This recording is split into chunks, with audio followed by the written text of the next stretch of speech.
الحمدللہ رب العالمین والصلاة والسلام علی سید المرسلین اما بعد فاعوذ باللہ من الشیطان الرجیم بسم اللہ الرحمن الرحیم پڑھئے الصلاة والسلام علیک یا رسول اللہ وعلی آلک واصحابک یا حبیب اللہ الصلاة والسلام علیک یا نبی اللہ وعلی آلک واصحابک یا نور اللہ۔ درود پاک پڑھنے کے بے شمار فضائل و برکات ہیں۔ اللہ پاک کے آخری نبی رسول ہاشمی صلی اللہ تعالی علیہ وآلہ وسلم نے نماز کے بعد حمد و ثنا اور درود شریف پڑھنے والے سے فرمایا، دعا مانگ قبول کی جائے گی، سوال کر دیا جائے گا۔ تو پتہ یہ چلا کہ جب بھی نماز سے فارغ ہوں تو اللہ پاک کی حمد و ثنا کر کے، جیسے ہم کہتے ہیں نا الحمدللہ رب العالمین والصلاة والسلام علی خاتم النبیین، یہ کوئی بھی خطبے کے الفاظ جس میں اللہ کی حمد بھی ہو، اللہ کی ثنا بھی ہو، اور اس کے بعد درود پاک پڑھ لیں، یعنی یہ اگر آپ نے نماز کے بعد کام کر لیا اور اب دعا مانگیں تو کیسی قبول ہوتی ہے کہ نبی پاک نے کیا فرمایا کہ دعا مانگ قبول کی جائے گی، سوال کر دیا جائے گا۔ تو یہ خاص پھر قبولیت کا وقت ہو جاتا ہے۔ اور ویسے بھی جمعہ کا دن ہے، آج مبارک دن ہے، اور ہم کوشش کرتے ہیں کہ ہر جمعے کو یہ حدیث پاک ایک بار پھر سن لیا کریں کہ اللہ کے نبی علیہ الصلوۃ والسلام نے فرمایا، جس کا مضمون ہے کہ جو کوئی شخص جمعہ کے دن مجھ پر 200 بار درود پاک پڑھے اس کے 200 برس کے گناہ معاف کر دیے جاتے ہیں۔ تو خاص درود پاک پڑھنے کا دن ہے، تو کثرت کے ساتھ درود پاک پڑھتے رہا کریں۔ آئیے مل کر محبت کے ساتھ بآواز بلند درود پاک پڑھ لیں۔ صلو علی الحبیب صلی اللہ تعالی علی محمد صلی اللہ علیہ وسلم۔ دعائیں ہوتی ہیں مقبول اس وسیلے سے، خدا کی خاص عنایت درود پاک سے ہے۔ ازل کے دن سے میرے مصطفیٰ کے چرچے ہیں، تمام دہر پہ رحمت درود پاک سے ہے۔ اللہ درود پاک سے سچی محبت عطا فرمائے۔ جمعہ کا جو بیان ہوتا ہے اس میں الحمدللہ ہم قرآن کی باتیں، قرآن کریم فرقان حمید کی کچھ آیتیں، پھر اس کے بعد اس کا ترجمہ اور اس سے ملنے والے میسج کو سمجھنے کی کوشش کرتے ہیں۔ آج قرآن پاک کی جو آیت ہے، میں اگر یہ کہوں تو غلط نہ ہوگا کہ قرآن کی اگر مشہور ترین آیتوں میں سے ایک آیت ہے، ویری امپورٹنٹ اور بہت کمال کی آیت ہے۔ پارہ نمبر 2 ہے، سورہ بقرہ ہے، اور آیت نمبر ہے 154۔ اللہ کریم قرآن مجید میں ارشاد فرماتا ہے، وَلَا تَقُولُوا لِمَن يُقْتَلُ فِي سَبِيلِ اللَّهِ أَمْوَاتٌ بَلْ أَحْيَاءٌ وَلَٰكِن لَّا تَشْعُرُونَ۔ بڑی کمال کی آیت۔ اس کا ترجمہ کیا ہے؟ آسان ترجمہ قرآن کنز العرفان۔ اور جو اللہ کی راہ میں مارے جائیں انہیں مردہ نہ کہو، بلکہ وہ زندہ ہیں لیکن تمہیں اس کا شعور نہیں۔ انشاءاللہ اس آیت کے بارے میں جانیں گے، کچھ ذکر کرتے ہیں کربلا والوں کا، اور پھر اسی آیت کے تحت اس میں کچھ بات بھی کریں گے۔ روایت میں ہے کہ جنگ صفین کا موقع تھا، مولا کائنات مولا علی شیر خدا کرم اللہ تعالی وجہ الکریم میدان کربلا سے گزرے۔ یاد رہے یہ کربلا سے بہت پہلے کا واقعہ ہے۔ امام حسین کی جب شہادت ہوئی تو مولا علی تو پہلے ہی شہید ہو چکے تھے، تو یہ بہت پہلے کا واقعہ۔ اسی مقام سے ایگزیکٹلی اس میدان سے جب حضرت علی گزرے تو آپ نے وہاں نماز فجر ادا کی اور اس کی مٹی کو اٹھا کر سونگھا، اور پھر درد بھرے لہجے میں کہا، یہ وہ جگہ ہے جہاں ایک جماعت شہید کی جائے گی، وہ سب کے سب بغیر حساب کے جنت میں داخل ہوں گے۔ سبحان اللہ، کیا شان ہے شہدائے کربلا کی۔ اس روایت سے مولا علی شیر خدا کرم اللہ تعالی وجہ الکریم کو اللہ کی عطا سے جو علم غیب عطا کیا گیا تھا وہ بھی معلوم ہو رہا ہے، اور یہ واقعہ تو ابھی سالوں بعد ہونا ہے، لیکن مولا علی نے پہلے بتا دیا۔ چاہیں تو اشاروں سے اپنے کایا ہی پلٹ دیں دنیا کی، یہ شان ہے خدمت گاروں کی، تو سرکار کا عالم کیا ہوگا۔ اچھا، یہاں یہ بھی پتہ چلا کہ اس میدان پہ کربلا والے امام حسین اور ان کے خاندان والے آئیں گے، شہید ہوں گے، اور سب کے سب بلا حساب جنت میں جائیں گے۔ یہ بھی ان کا مقام پتہ چل رہا ہے۔ اب آتے ہیں آیت کریمہ کی طرف۔ اب کربلا میں شریک ہونے والے خوش نصیب حسینیوں کے بڑے بڑے فضائل ہیں.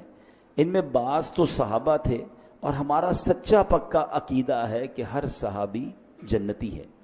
پھر اس لشکر حسین میں صحابہ بھی تھے، تابعین بھی تھے، یعنی وہ خوش نصیب تھے کہ جنہوں نے صحابہ کرام علیہم رضوان کی صحبت پائی. یہ بھی بڑے اونچے رتبے والے تھے. پھر ان کا امام عالی مقام امام حسین کے ساتھ کربلا میں شریک ہونا، آپ پر اپنی جانیں قربان کرنا، یہ ایک اور عظیم فضیلت بنتی ہے. اللہ اکبر. اور پھر انہیں ایک اور بڑا مرتبہ کیا ملا کہ اللہ کریم نے انہیں شہادت عطا فرمائی. شہادت بہت بلند مرتبہ ہے، جیسا کہ ہم نے بھی قرآن پاک کی آیت میں سنا، وَلَا تَقُولُوا لِمَن يُقْتَلُ فِي سَبِيلِ اللَّهِ أَمْوَاتٌ بَلْ أَحْيَاءٌ وَلَٰكِن لَّا تَشْعُرُونَ. اور جو اللہ کی راہ میں مارے جائیں انہیں مردہ نہ کہو، بلکہ وہ زندہ ہیں لیکن تمہیں اس کا شعور نہیں. اب ذرا غور کیجئے، شہیدوں کی شان کیسی نرالی ہے. آدمی راہ خدا میں جہاد کرتے ہوئے لڑتے ہوئے مارا گیا، وفات ہو گئی، سر کٹ گیا، روح بدن سے نکل گئی، اسے کفن پہنایا، اس کی نماز جنازہ پڑھی، قبر میں اتارا. ظاہری آنکھیں دیکھ رہی ہیں کہ جناب آدمی کا انتقال ہو گیا ہے، مگر قرآن کیا کہہ رہا ہے؟ فرمایا خبردار یہ شہید ہیں، یعنی ہرگز مردہ نہ کہو بلکہ یہ زندہ ہیں، تمہیں شعور نہیں ہے. ہے نا عجیب بات؟ بھائی آنکھیں کہ دیکھ رہی ہیں کہ انتقال ہو گیا ہے، کفن پہنایا، جنازہ ہوا، قبر میں اتار دیا. بلکہ ایک اور قرآن کی آیت میں کیا ارشاد ہوتا ہے؟ وَلَا تَحْسَبَنَّ الَّذِينَ قُتِلُوا فِي سَبِيلِ اللَّهِ أَمْوَاتًا. قرآن کہتا ہے جو اللہ کی راہ میں شہید کیے گئے ہرگز انہیں مردہ خیال نہ کرنا. اللہ اکبر. یعنی کہنا تو دور کی بات ہے، اپنے دل میں بھی شہید کو مردہ بھی سوچنا بھی نہیں ہے. دو آیتیں یاد رکھیے کہ ایک جگہ کہا کہ انہیں مردہ نہ کہو، یہ زندہ ہیں، تمہیں شعور نہیں ہے. دوسری جگہ فرمایا ان کے بارے میں مرنے یعنی موت کا، یعنی یہ مردہ ہو گئے، اس بات کا خیال بھی دل میں نہیں لانا ہے. اللہ اکبر. کیوں؟ کیونکہ یہ دنیا سے چلا گیا ہے، اللہ پاک کے ہاں اب بھی زندہ ہے، اسے رزق دیا جاتا ہے. اب ذرا آگے چلتے ہیں. ڈاکٹر اقبال نے ایک سمجھ لے کہ بہت پیاری تشریح زندگی کی ہے. وہ لکھتے ہیں برتر از اندیشہ سود و ضیاء ہے زندگی، ہے کبھی جاں کبھی تسلیم جاں ہے زندگی. مطلب کیا ہے کہ یعنی زندگی نفع و نقصان سے بڑھ کر کوئی چیز ہے. سانسیں لیتے رہنا بھی زندگی ہے، اور اللہ پاک کے نام پر سر قربان کر دینا بھی زندگی ہے. موت کو سمجھے ہیں غافل اختتام زندگی، موت کو سمجھے ہیں غافل اختتام زندگی، ہے یہ شام زندگی صبح دوام زندگی. یعنی یہ غافل لوگ سمجھیں کہ بھئی موت ہو گئی تو زندگی ختم ہو جائے گی. نہیں، بلکہ موت زندگی کا اختتام نہیں ہے. ہاں، موت ایک موڑ ہے جہاں سے بندہ فانی زندگی سے نکل کر دائمی اور حقیقی زندگی کا آغاز کرتا ہے. اور یہی ہمارا عقیدہ ہے. ہم اس دنیا میں ایک فانی زندگی گزارنے آئے ہیں. اصل تو جو دائمی ہماری زندگی ہے، ہمیشہ رہنے والی زندگی ہے، جو لمبا عرصہ رہنا ہے، وہ تو آخرت کا ہے. یہاں تھوڑا ٹائم آئے ہیں. پرابلم پتہ کیا ہے کہ ہم اس تھوڑے ٹائم کی فکر زیادہ کر رہے ہیں، اور جو بڑا ٹائم ہے اس کی فکر چھوڑ دی ہے. مثال کے طور پہ آپ دیکھیں نا کہ کچھ لوگوں سے پوچھا جائے کہ یار میں نے ایک جگہ، اب مثال کے طور پہ آپ جاتے ہیں کہیں ٹریول پہ جاتے ہیں 1 مہینے کے لیے، 15 دن کے لیے، تو آپ 15 دن 1 مہینے کے لیے جا کر وہاں گھر تو نہیں خریدتے نا. آپ کرائے کا گھر لے لیں گے، آپ ہوٹل میں رہ لیں گے، ٹھیک ہے نا. 1-2 بیگ ساتھ لے جائیں گے، پورا گھر اٹھا کے تو نہیں لے جائیں گے. کیوں؟ آپ کہیں گے واپس تو یہیں آنا ہے نا. اصل تو میرا گھر یہ ہے، میں تو ٹریولر کی حیثیت سے بندہ کرائے کے گھر میں زیادہ خرچ نہیں کرتا. کہتا ہے گھر کرائے کا ہے، اتنا سارا اس کے اوپر لگا دوں گا، میرا تھوڑی ہے، میں تو چھوڑ کے چلے جانا ہے، کچھ عرصے کے لیے آیا ہوں. کراچی میں بھی کچھ لوگ ایسے ہوتے ہیں جو دیگر شہروں سے جاب کرنے آتے ہیں، کاروبار کرنے آتے ہیں، مگر اصل ان کا دھیان کیا ہوتا ہے کہ میری فیملی گاؤں میں ہے یا فلاں علاقے میں ہے، میں نے وہاں جانا ہے، میں نے گھر بھی بنانا ہے تو وہاں بنانا ہے، کیونکہ میرا مستقل ٹھکانہ یہ نہیں ہے. دنیا میں یہ ساری لاجک سمجھ آتی ہیں، مگر یہ کیوں نہیں سمجھ آتا کہ ایکچولی یہ پوری دنیا ہی میرا ٹھکانہ نہیں ہے. میں یہاں مسافر کی حیثیت سے ہوں. کوئی 50 سال کے لیے آیا ہے، کوئی 60 سال کے لیے آیا ہے، کوئی 70 سال کے بعد چلا جائے گا. ماں باپ کی دعا لگ گئی تو 80-100 سال اس کے بعد تو چلا ہی جائے گا نا. وہاں 25-50-100 سال کی کہانی نہیں ہے. ذرا سمجھیے، حضرت آدم سے لے کر آج تک لوگ قبروں میں جا رہے ہیں. کہاں ہیں وہ؟ بتائیے نا، کہاں ہیں؟ قبروں میں ہے نا. ہزاروں سال ہو گئے، ہزاروں سال سے قبر میں ہے کوئی بندہ، تو بتاؤ دنیا میں تو 60-70 سال رہا، قبر میں ہزاروں سال سے ہے، تو اس کا مطلب بڑا ٹھکانہ تو قبر تھا۔ گھر کی فکر زیادہ ہونی چاہیے تھی، قبر کی زیادہ ہونی چاہیے تھی۔ میں اور آپ مریں گے، وی ڈونٹ نو کہ کب تک قیامت آئے گی، بھائی پتہ نہیں 500 سال، 1000 سال، 2000 سال میں نے قبر میں رہنا ہے۔ اور قبر ایک باکس کا نام نہیں ہے۔ یہ غیر مسلموں کا عقیدہ ضرور ہوتا ہوگا کہ جناب بندہ قبر میں جائے اور اس کے بعد اس کا فنش سب ختم، نہیں، ہمارا ایمان ہے کہ قبر میں حساب سوال بھی ہوں گے، قبر میں جناب عذاب اور جزا ہوگی۔ نبی پاک علیہ الصلوۃ والسلام نے واضح طور پر فرمایا، میرا ایمان، میں نے کلمہ پڑھا اپنے نبی علیہ السلام کا، ان کا فرمان میرے لیے آخری دلیل۔ میرے آقا فرماتے ہیں جس کا مضمون ہے قبر دو طرح کی ہوتی ہے۔ قبرستان جاتے ہیں نا، قبرستان میں اوپر سے قبریں ایک جیسی دکھتی ہیں، ہاں وہ ایک جملہ ہے نا محاورہ، قبر کا حال مردہ جانتا، بالکل ٹھیک ہے۔ آپ مثال کے طور پہ ڈیفینس میں چلے جائیں یا کسی ایسی سوسائٹی میں جائیں کہ جس سوسائٹی میں سوسائٹی والوں نے ایک جیسے بنگلے بنائے ہوں، تو آپ کیا کہیں گے، یار بنگلے دیکھ کے تو پتہ ہی نہیں چلتا اندر امیر کون ہے غریب کون ہے۔ پاکستان میں تو خیر اب ہر اسٹائل کا گھر دیکھ کر اندازہ ہو جاتا ہے۔ اگر آپ یو کے جائیں یا بیرون ملک میں کئی ایسے ملک ہیں جہاں سب گھر ایک جیسے ہوتے ہیں، اندر رہنے والے کا پتہ ہی نہیں چلتا کہ اس میں سے امیر کون ہے غریب کون ہے، کیونکہ سب کے گھر ایک جیسے ہیں۔ بالکل اسی طرح قبرستان ہوتا ہے، سب کی قبریں اوپر سے ایک جیسی دکھتی ہیں، مگر ہمیں نہیں پتا کہ کس کی قبر میں عذاب ہو رہا ہے، کس کی قبر جنت کا باغ بنی ہوئی ہے۔ میرے نبی علیہ الصلوۃ والسلام نے فرمایا نا کہ قبر دو طرح کی ہوتی ہے، دیر از نو تھرڈ آپشن۔ ہاں ایک اور بات سمجھیے، کراچی کی بات کر لیتے ہیں۔ کراچی میں رہنے کے کتنے سارے آپشنز ہیں، کتنی ساری کیٹیگریز بنتی ہیں۔ اگر غور کریں، کچھ لوگ ہیں جو روڈ پہ سوتے ہیں، غریب ہیں بیچارے، گھر نہیں ہے، ایسے بھی آپ کو لوگ کراچی میں ملیں گے۔ کچھ لوگ ہیں جو بیچارے جھونپڑیوں میں رہتے ہیں، ان سے اوپر ہیں مگر بہت غریب ہیں، بیچارے جھونپڑیاں بنا کے رہتے ہیں۔ اور اوپر جائیں تو کچھ لوگ ہوں گے جو غریب علاقوں میں رہتے ہیں، جس کو ہم لوور کلاس کہتے ہیں، ٹھیک ہے۔ پھر اس کے بعد اس سے تھوڑا سا بہتر علاقہ آ جائے گا تو اس کو لوور مڈل کلاس کہتے ہیں، ٹھیک ہے۔ پھر اس کے بعد مڈل کلاس کے علاقے آتے ہیں، اوپر چلیں تو اپر مڈل کلاس ہے، پھر اس کے بعد اپر کلاس ہے، اور آگے جائیں تو کہتے ہیں ایلیٹ کلاس ہے۔ یہ کتنے کیٹیگری بن گئی ہیں۔ کراچی میں میرے حساب سے 15 لاکھ کے گھر میں بھی کوئی رہتا ہے اور 150 کروڑ کے گھر میں بھی کوئی رہتا ہوگا، کتنا فرق ہے نا۔ تو کیٹیگریز ہیں، مگر قبر میں دو ہی کیٹیگریز ہیں، یہ سمجھنا ہے۔ نبی پاک نے فرمایا دو کے علاوہ تیسری نہیں ہے، قبر دو طرح کی ہوتی ہے۔ اب میں نے اور آپ نے چوز کرنا ہے اسی زندگی میں لائف اچھی گزار کر کے ان دو میں سے کون سی کیٹیگری میں جانا ہے۔ آقا فرماتے ہیں یا تو جنت کے باغوں میں سے ایک باغ ہوتی ہے یا تو دوزخ کے گھڑوں میں سے ایک گھڑا۔ اب پلیز اس بات کو ریئلائز کیجئے، میں ادھر ہمیشہ نہیں رہوں گا، میرا پہلا ٹھکانہ قبر ہے، وہ تو اچھی بنے، دو میں سے ایک ہی بنے گی نا، یا تو جنت کا باغ یا جہنم کا گھڑا۔ فیصلہ کیسے ہوگا؟ فیصلہ اس لائف سے ہوگا کہ جو دنیا میں 50 60 70 سال گزار کر لائے وہ ایسی گزاری کہ اللہ راضی، اس کے حبیب راضی، تو پھر تو جنت کے مزے ہیں قبر میں، پھر تو ٹینشن ہی نہیں ہے۔ حدیث پاک کے ایک الفاظ ہیں بڑے پیارے ہیں کہ جب اللہ کا نیک بندہ قبر میں جاتا ہے نا، جسے رب راضی ہو، تو پتہ ہے اس کو فرشتے آ کے کیا کہتے ہیں؟ نم کا نومۃ العروس، سو جا کہ جیسے دلہن سوتی ہے، سکون سے، ہاں جنت کی کھڑکی کھل جائے اور وہ مزے میں۔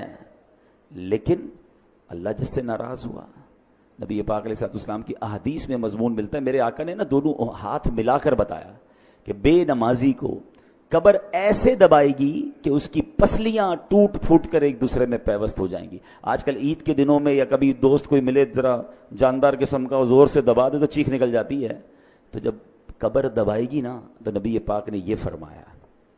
اب یہ تو صرف بے نمازی کی سزا ہے، سود خور ہے، ظلم کرنے والا ہے، قتل کرنے والا ہے، زیادتی کرنے والے ہیں، اللہ کو ناراض کرنے والے کام چھوڑ دیں، ہم یار ہمیشہ نہیں رہیں گے، اس بات کو سمجھ جائیں۔ میں پھر یہ شعر سناتا ہوں، کیا کمال کی بات ہے، اللہ کرے سمجھ آ جائے۔ موت کو سمجھے ہے غافل اختتام زندگی، ہے یہ شام زندگی صبح دوام زندگی۔ اصل زندگی تو اس زندگی کے بعد شروع ہونی ہے۔ میں اور آپ یہاں پر آئے پھر کیوں ہیں بھائی؟ ہم ایک ٹیسٹ دینے آئے ہیں، پلیز ٹرائی ٹو انڈرسٹینڈ۔ آپ سب نے ٹیسٹ دیے ہوں گے، آپ میں سے کوئی اسکول کا ٹیسٹ دیا ہوگا، کسی نے مدرسے کا دیا ہوگا، کسی نے کالج کا دیا ہوگا۔ ٹیسٹ روم میں ہمارا فوکس کیا ہوتا ہے؟ پیپر ٹھیک ہو جائے. ہیں کوئی اور کام نہیں کرتے, ادھر جا کے کوئی سوتا نہیں ہے تکیہ لے کے کہ بھائی چلو 3 گھنٹے کا پیپر ہے 2 گھنٹے سو جاؤں اور اس کے بعد آدھا گھنٹہ کھیل کود کر لوں, آخری آدھا گھنٹہ دیکھ لوں گا, اتنی دیر میں 2 گھنٹہ بچ جائے گا, چلو بھائی پیپر واپس کرو. ایگزیکٹلی زندگی ایسی ہی ہے. اور میں نہیں کہہ رہا میں کو قرآن کی آیت سناؤں گا, اور تقریباً وہ آیت سناؤں گا جو آپ سب نے کئی بار سنی ہوگی. وہ کون سی آیت ہے؟ اللہ قرآن میں فرماتا ہے الذی خلق الموت والحیات لیبلوکم ایکم احسن عملا. کچھ سنی لگ رہی ہے نا, یہ سورہ ملک میں آیت ہے. اللہ کیا فرماتا ہے؟ ہم نے موت اور زندگی کو اس لیے پیدا کیا کہ دیکھیں تم میں سے کون اچھے عمل کر کے آتا ہے. یعنی اٹ مینس مجھے اور آپ کو بھیجا گیا ہے, اور اب واپس جب جائیں گے نا تو پھر چیک کیا جائے گا کہ کون اچھے عمل کر کے لایا. دیٹ از دا ریزن, اس لیے آیا ہوں میں یہاں پر. نہیں مگر یہاں تو قبر کی فکر ہی ختم, موت کی تو بات ہی کوئی نہیں کرتا نا. مرنے کی بات نہ کرو بھائی, کوئی اور بات کرو. پلاننگ بتاؤ اگلے 5 سال بعد کیا کرنا ہے, 10 سال بعد کیا کرنا ہے, اگلا فیوچر کیا ہوگا, دنیا میں کیا دیکھنا ہے. اچھا میرے اللہ نے دنیا بھی بڑی اچھی بنائی ہے, ہمیں دنیا میں انجوائے کرنے سے منع نہیں کیا, ہمیں کھانے پینے گھومنے پھرنے فیملی کو ٹائم دینے سے منع نہیں کیا, مگر اس میں کنڈیشن ایک ہی رکھی گئی ہے, یہ سب کام کرنے ہیں حرام کام سے بچ کر. بچوں کو کھلائیں اس کا ثواب ہے, فیملی پہ خرچ کریں اس کا ثواب ہے, بچوں کو خوش کریں اس کا ثواب ہے, اپنے دوستوں کو کھانا کھلائیں اس کا بھی ثواب رکھا گیا. مگر نیت کیا ہے؟ تفاخر کی, غرور کی, پراؤڈ کی, لوگوں پر روب جمانے کی نہیں. نیت اللہ کی رضا. پھر اس کے بعد حرام کام اس میں ایڈ کر دیتے ہیں ہم. بچوں کو کھلاتے کھلاتے بچوں کو حرام جگہ پہ لے جاتے ہیں, بچوں کو خوش کرتے کرتے ان کو سنیما لے جاتے ہیں. خوش کریں نا, کس نے بنا کیا ہے, لیکن حرام چیزوں سے بچیں. تو ایسی بہت ساری ڈیٹیل ہے, لیکن میں نے بس چلے, میرا موضوع چونکہ آج شہید ہے, لیکن بات چلی تو میں اس طرف لے گیا کہ مجھے اور آپ کو بھی جس طرح دنیا میں اپنے گھر کی فکر ہے, جس طرح دنیا میں رہنے کے کل کیا ہوگا, سال بعد کیا ہوگا, 5 سال بعد کیا ہوگا, سوچتے رہتے ہیں. تو یار یہ تو سوچو قبر میں کیا ہوگا, وہاں سوالات کے جوابات دے سکوں گا کہ نہیں, میری قبر جنت کا باغ بنے گی کہ نہیں. اچھا قبر پہ ہی معاملہ ختم تھوڑی ہے, قبر کے بعد تو پھر محشر کا دن ہے, اور پھر آگے جنت اور دوزخ کا فیصلہ ہے. لیکن بڑی خوبصورت بات علماء فرماتے ہیں, قبر پہلی منزل ہے. جو ادھر کامیاب ہو گیا نا وہ آگے بھی کامیاب, یعنی پہلا ٹیسٹ پاس ہو گیا ہے تو آگے بھی خیر ہے. ادھر ہی پھنس گیا. حضرت عثمان غنی رضی اللہ تعالیٰ عنہ کتنی عظیم ہستی ہیں, آپ عشرہ مبشرہ میں سے ہیں, ذوالنورین ہیں, قطعی جنتی ہیں, نبی پاک سے کئی بار جنت کی بشارت سنی ہے. مگر جب قبرستان جاتے تھے نا تو زارو کتار روتے تھے, داڑھی آنسوؤں سے تر ہو جاتی تھی. تو کسی نے کہا آپ کے سامنے محشر کا ذکر ہوتا ہے, آپ نہیں روتے, جہنم کا ذکر ہوتا ہے اتنا نہیں روتے, لیکن آپ جب قبرستان جاتے ہیں تو بہت روتے ہیں. تو کمال کی بات فرمائی, فرماتے قبر ہی پہلی منزل ہے, جو ادھر کامیاب ہو گیا وہ آگے بھی کامیاب ہو گیا. تو please try to prepare beautiful grave for you. اپنی بہترین قبر بنانے کی کوشش کرنی ہے. وہ پیسوں سے نہیں ہوگی کہ میں کہوں بھائی میرے مرنے کے بعد ماربل والی قبر بنا دینا. آپ ماربل نہیں, سونے کی قبر بنا لیں. اگر اللہ ناراض ہے تو اندر عذاب ہو رہا ہوگا. باہر کا قبر کا کوئی کمال نہیں ہے, اندر کی کہانی اور ہے. اللہ کرے یہ بات مجھے بھی سمجھ آ جائے, یہ بات آپ کو بھی سمجھ آ جائے. اب امام حسین رضی اللہ تعالیٰ عنہ کی بات چل رہی ہے, شہیدوں کی بات چل رہی ہے.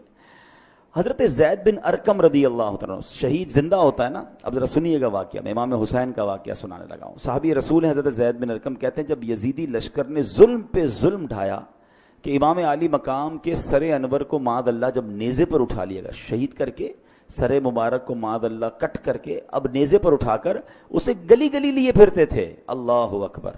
وہ سمجھتے تھے کہ ہم ان کو معاذ اللہ ان کی عزت ختم کر رہے ہیں, بلکہ یہ